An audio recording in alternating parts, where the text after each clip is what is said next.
The important message that I think comes out of this discussion that we've had here today is, first of all, that human rights are important, that human rights and the recognition of the rights of ethnic communities must be recognized. That's an essential part if we're to achieve any kind of peace and reconciliation in the very troubled part of the world that Montenegro is located in.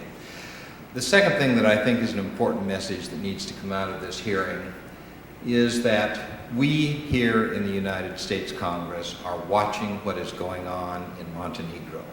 We are concerned about what happens there. We are concerned with the implications of what happens there in terms of the future of that region and in terms of stability in that part of Europe. We are concerned. We will continue to watch what happens. And it's important that the Montenegrin government know that this is an area, an issue of concern, and that we are concerned about this. It's also important that the government of Serbia and other countries in that area know as well that these are issues that we are focusing on, that we're going to give attention to. We appreciate the effort that the Albanian American Civic League, Joe, you and Shirley have made in terms of bringing this information to our attention. It's extremely important that we know what's happening, and we appreciate that. Joe, do you want to make a comment? We've sort of shortchanged you and... I really didn't want to give testimony because it was just too good, but I think while there are representatives from the Montenegrin government here, that we should be honest with them and tell them things that I saw specifically. And I'd like to just put this on the record, just briefly. When the delegation left Crya, I went to Plavi, an area that is just on the border of Albania. And two things happened that struck me. One, on the way, and I was told we were going through very ultra-nationalist kind of Serbian-Montenegrin territory, and that the bus ride was long, and I probably should not get out of the bus, but I did. And going into a particular restaurant, I saw a bunch of audio tapes being bought by Montenegrin Slav children, and one of the members of the bus said, because he understands, don't forget, Albanians are raised speaking Serbo-Croatian. The Serbs are not raised speaking Albanian. And he saw the tapes, and I brought a bunch of them, but here's one. And it's outrageous to think that the government would allow tapes like these being sold to idolize people like Mladic, Karadzic, and Milosevic. And here's a tape called The Serbian Taliban. Now, I had one of our board members translate this. You can't imagine the anti-American racism and the anti-Albanian racism that's in this tape. And this is one of dozens of tapes that are being sold to the young Montenegrin Slav people today. And I need to let the representatives from the Montenegrin government see this, because this is an indication of how racist the regime has become. And here, one of the songs, New York is on fire, the Pentagon is flaming, America's days are short, New York is burning, Pentagon is failing, our heroes are returning home. America is falling on her knees. America, Bin Laden is nothing.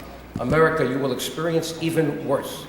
You will receive yours from Kosovo and my autonomy. America, we are preparing for a rally.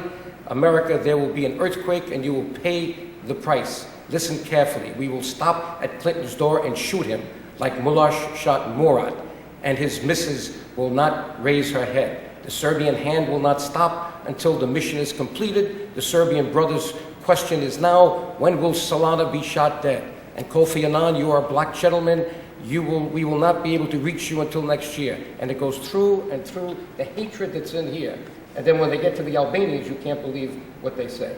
So this is not an isolated thing. This is being sold on the streets of Montenegro today. Now, I'm sure the government, cannot exercise total censorship, but you can imagine that this is not what you would want Montenegrin children to hear. And I saw them and their parents buying these tapes near a restaurant.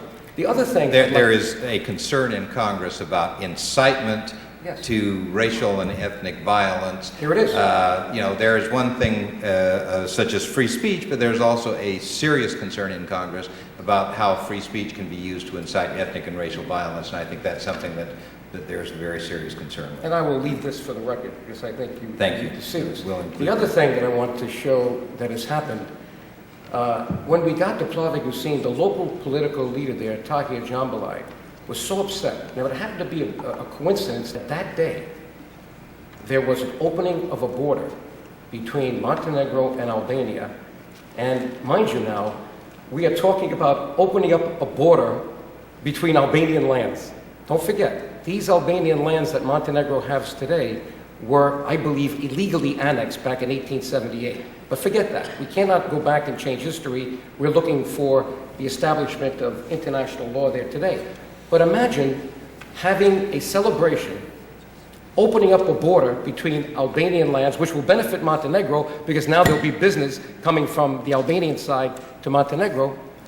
And the Albanian political leader gave me his seat at the table so I could see what was going on firsthand. And guess what I witnessed? I witnessed a cultural celebration where the costumes are Montenegrin, the songs are in Serbian, Montenegrin, and they happen to be songs which are ultra-nationalist about how we took the land from the Albanian people. And no Albanian was able to dress up in an Albanian costume. No Albanian was able to speak except the mayor from the region who calls himself a Bosniak, but apparently he was an Albanian about 100 years ago, but he's already been assimilated. These people used to speak Albanian, but they've been part of the process of assimilation, so now they're Bosniaks. So in an Albanian area called Plavigusin, you have a Bosniak mayor that sympathizes with them, obviously, because he was a pretty good man, and he has no control over anything. So here I had to sit there and watch the insults and the embarrassment against the Albanian people, opening up a border between two Albanian lands. There's the government of Albania, there's the government of Montenegro, and they don't allow any of the Albanian language or culture there. Totally Montenegrin Slav. Why is that? Are they so insensitive to who the Albanian people are? Are they just trying to continue sending the signal that we don't want you here? And the result is obvious. 50,000 Albanians have left since 1945. Now, isn't that interesting that the population of Albanians in Montenegro has dropped 50% from 1945 when they have the highest birth rate in Europe?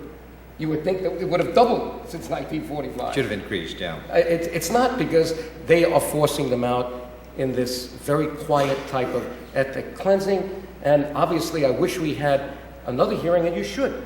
Go to the government of Montenegro, have Congressman Lantos do it, and have their people come here and answer these specific things. We don't want this to be a one-sided hearing, but I think it's important that this be put on the record because it's never been done before.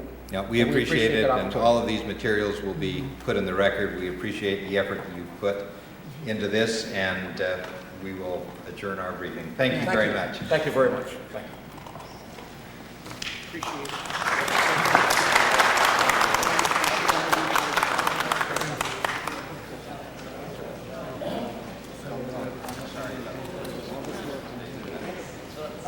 We have to find out. That's what